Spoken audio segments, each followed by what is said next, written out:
This is not the time to push divisive narratives in ODM. This is not the time.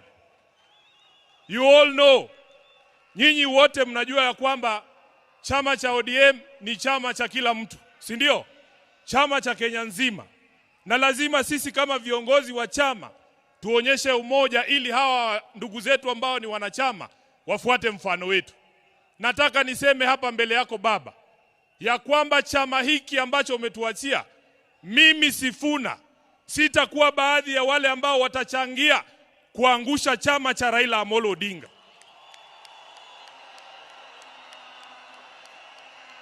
Baba, because ODM is one of your biggest legacies, Your Excellency Baba.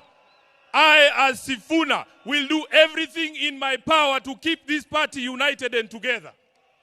Even in the face of open provocation, Baba, you know what I am talking about.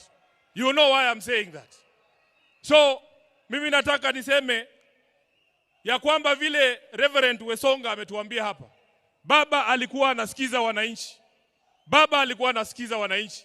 Na mimi nataka kuencourage wanachama wa ODM. Sisi viongozi sasa tunyamaze kidogo, tusikie nyinyi mnasema nini. Nyinyi mtuambie mnataka tufanye nini na chama cha Baba Raila Amolo Odinga.